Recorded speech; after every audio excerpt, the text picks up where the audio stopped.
Assalamualaikum warahmatullahi wabarakatuh. Bismillahirrahmanirrahim. Alhamdulillahi wasi'il karami wal jud, al-mu'tin na'ama li'ibadi min ghairi juhud. Fa'ashkuruhu wa ashhadu an la ilaha illallah wahdahu la sharika lah, al-aliyyul azim. Wa ashhadu anna Muhammadan abduhu wa rasuluh, an-nabiyyul karim, sallallahu ala sayyidina Muhammad alaihi wa ala alihi wa sahbihi wa barik wa sallim. Amma ba'd. A'udzu billahi minasyaitonir rajim. Bismillahirrahmanirrahim.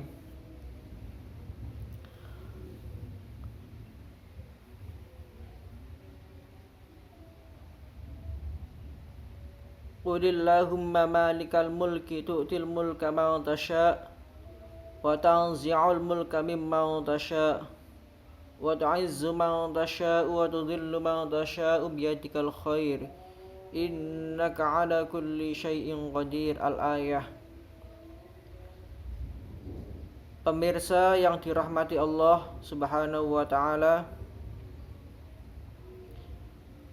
jumpa lagi dengan saya Muhammad Lutfi Afif Al-Azhari, Magister Pendidikan Islam. Dalam kesempatan kali ini saya akan menyampaikan perkuliahan Aswaja ke-NU-an, yang mana materi yang akan saya hantarkan, yang akan saya sampaikan kali ini yakni tentang ijtihad dan taklid. Namun sebelum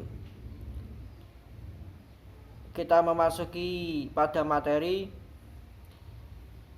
kita buka pertemuan kali ini dengan suratul Fatihah. Semoga apa yang kita pelajari dapat membawa barokah dan manfaat fid dini wad dunya wal akhirah.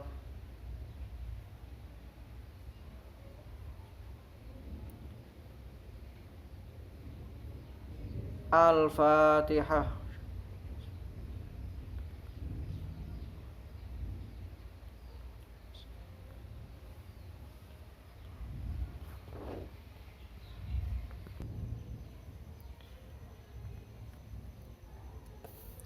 Bismillahirrahmanirrahim.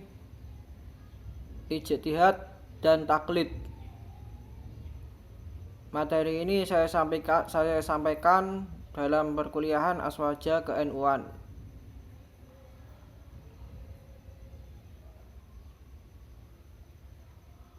Untuk membahas lebih lanjut,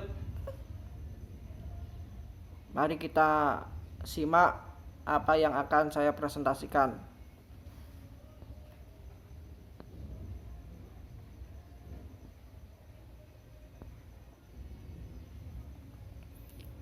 Agama Islam.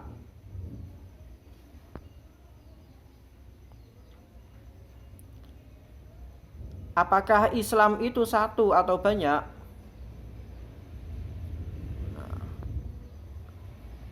Kemudian mana Islam yang benar?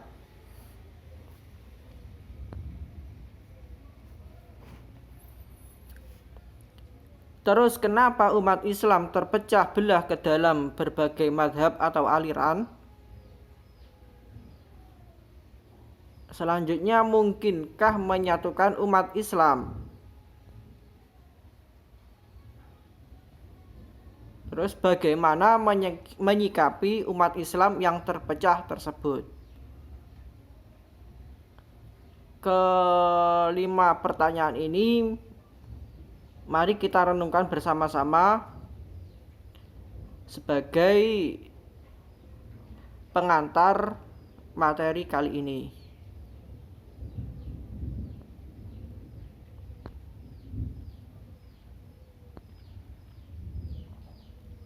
Dari kelima pertanyaan renungan tadi, kemudian diskusikan pertanyaan berikut ini ya. Apa yang dimaksud dengan ijtihad? Kenapa harus berijtihad? Kemudian siapa yang harus berijtihad serta apa syarat-syarat seorang mujtahid? Kemudian bagaimana kedudukan hasil ijtihad dalam berislam?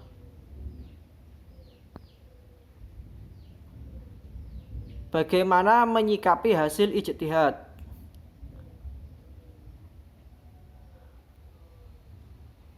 Hasil ijtihad siapa yang paling benar dan harus diikuti? Ada 6 pertanyaan, nanti didiskusikan sebagai feedback materi Aswaja dan ke-NU-an saya. Berarti tadi yang depan tadi ada 5 tentang agama Islam, kemudian yang tentang ijtihad ini ada 6. Nanti sebagai feedback silahkan didiskusikan dan direnungkan, kemudian instruksi selanjutnya dari saya ditunggu. Pengertian ijtihad. Ijtihad berasal dari kata jahada, kemudian menjadi jihadun dan ijtihadun. Ijtihad secara bahasa yakni bekerja keras dan sungguh-sungguh untuk menyelesaikan pekerjaan berat.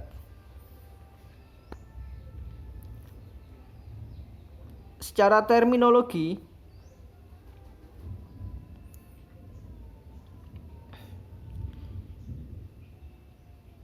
kerja keras untuk mengetahui maksud nusus asyariah yang dhanni, nas-nas syariah yang dhanni, yang nyata.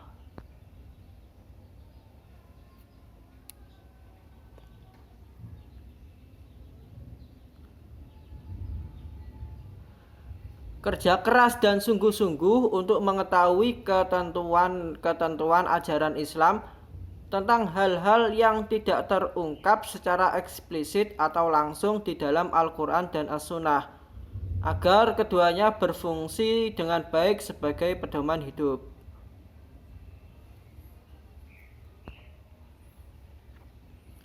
Definisi ijtihad menurut ahli usul. Ahli usul itu adalah pakar hukum.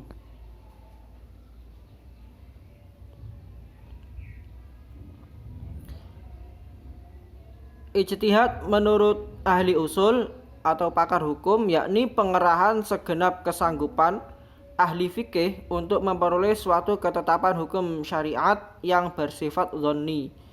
Jadi hukum-hukum syariat agama Islam yang nyata. Ini ketetapannya diperoleh dari hasil ijtihad. Kedudukan hasil ijtihad. Hasil ijtihad sama dengan fikih, sama dengan juga madhab, kemudian sama juga pendapat yang bersifat dhanni atau relatif.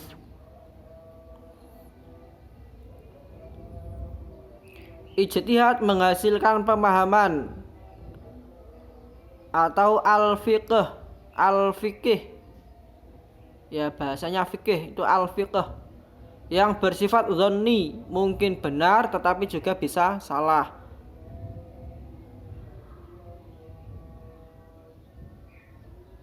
Jadi bersifat dhanni itu bersifat masih prasangka atau relatif.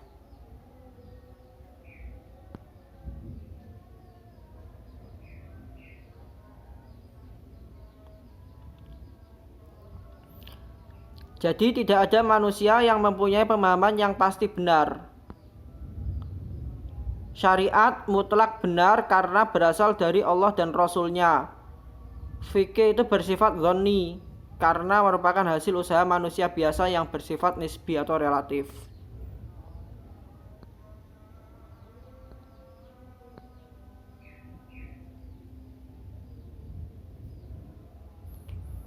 Tidak ada perintah untuk mengikuti mazhab tertentu.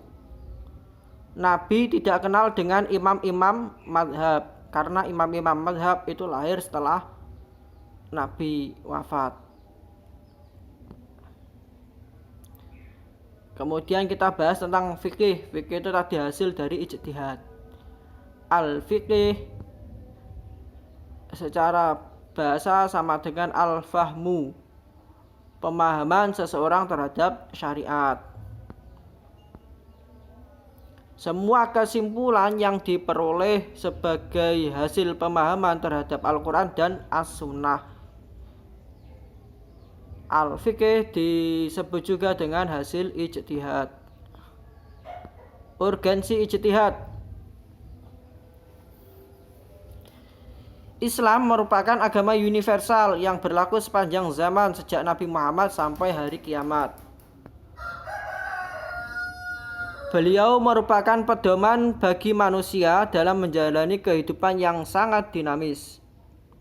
Agar Islam fungsional sebagai pedoman, beliau perlu dipahami oleh manusia seiring dengan dinamika kehidupannya.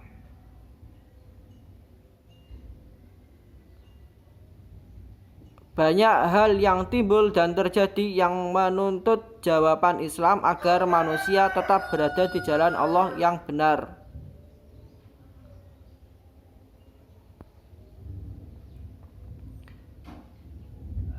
Manusia perlu selalu berupaya memahami Islam, yakni tentang Al-Quran dan Sunnah Nabi, agar segala perbuatan dan tindakannya tetap di jalur yang benar. Al-Quran dan Sunnah Nabi harus selalu menjadi acuan bagi seseorang dalam berbuat. Al-Quran dan Sunnah Nabi harus selalu menjadi acuan bagi seseorang dalam berbuat apapun yang hendak dilakukannya. Setelah fikih kemudian usul fikih.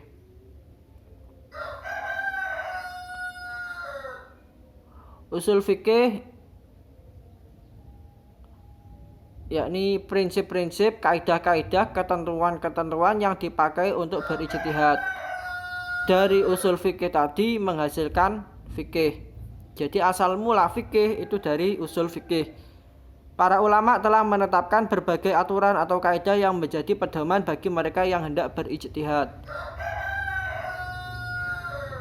Kaidah-kaidah itu didasarkan atas prinsip-prinsip bahasa, agama, dan logika. Metode berijtihad. Qiyas. Yang pertama itu qiyas, mempersamakan hukum suatu kasus. Mempersamakan hukum suatu kasus yang tidak disebut dalam nas dengan kasus yang disebut Al-Quran dalam Al-Quran dan As-Sunnah. Jadi disamakan, qiyas. Istihsan. Yang kedua istihsan, yakni memilih yang dipandang lebih baik di antara dua kemungkinan atau pindah dari qiyas jali ke qiyas khafi. Definisi lebih detail tentang antara qiyas dan ihtisan itu dalam mata kuliah saya juga tentang usul fikih, mungkin bisa dicari di materi YouTube saya tentang sumber hukum Islam. Itu ada di tentang qiyas dan ihtisan. Kalau qiyas itu termasuk hukum Islam yang disepakati, kalau ihtisan itu termasuk hukum salah satu hukum Islam yang tidak disepakati. Kemudian istislah ini juga termasuk hukum Islam yang tidak disepakati. Istislah yakni menemukan kemaslahatan dari sesuatu yang dipermasalahkan.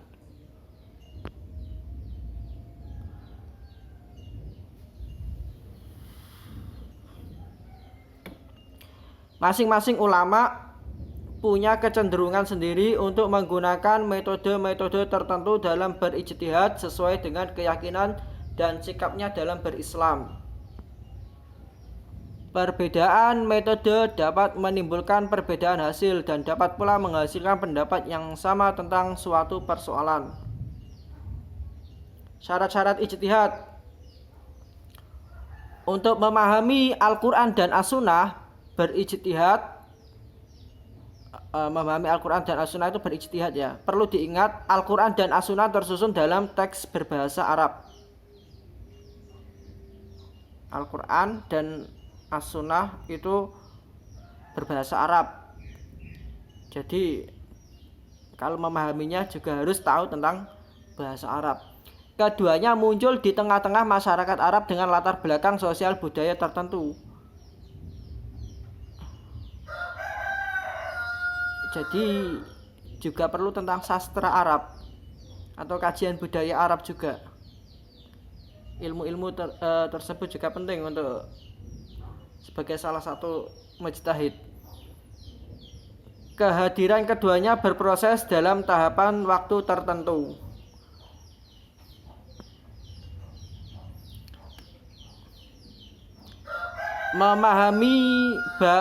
Harus memahami yang pertama itu bahasa dan budaya Arab dengan baik, khususnya ketika Al-Quran diturunkan. Jadi ketika Al-Quran diturunkan itu pas waktu apa, itu juga harus dipahami. Prinsip-prinsip dasar, esensi dan misi ajaran Islam. Memahami prinsip-prinsip dasar atau esensi dan misi ajaran Islam. Kemudian memahami sejarah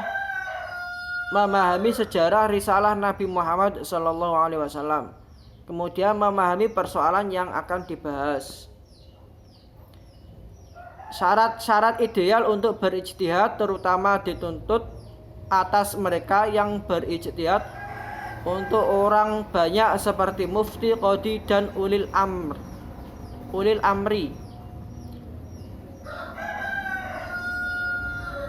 Betapapun sempurnanya seorang mujtahid, hasil ijtihadnya tetap bersifat dzanni.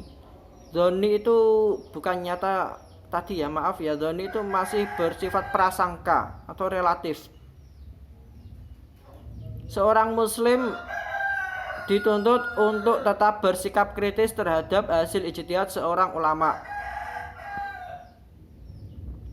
Setiap muslim bertanggung jawab atas pendapat yang dipilihnya sendiri berdasarkan kemampuan yang dimilikinya dan usaha yang dilakukannya untuk memahami berbagai pendapat yang ada.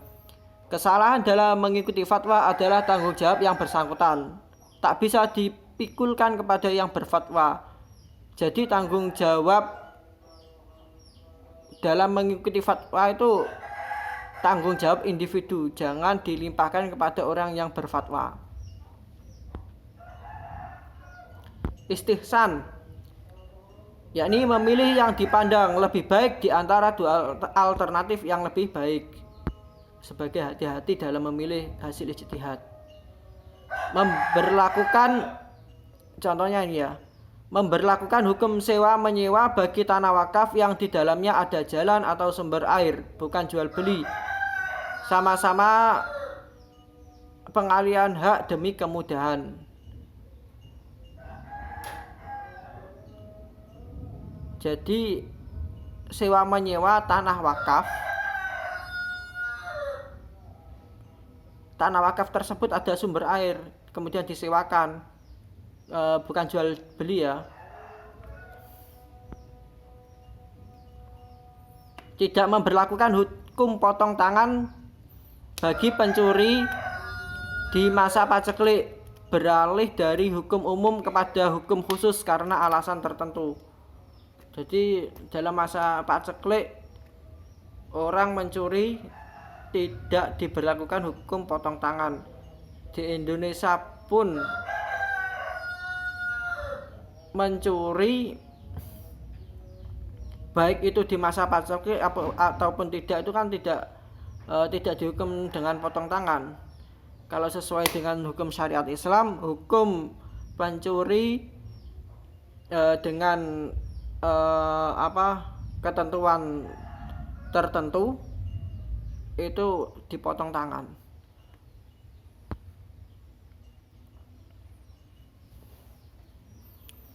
Demikian pengantar perkuliahan Aswaja dalam materi ijtihad dan taklid. Semoga apa yang kita pelajari dapat bermanfaat, membawa barokah fid dini wa dunya wal akhirah. Kita akhiri dengan hamdalah. Alhamdulillahirabbil alamin wallahul muwaffiq ila aqwamit thoriq. Assalamualaikum warahmatullahi wabarakatuh.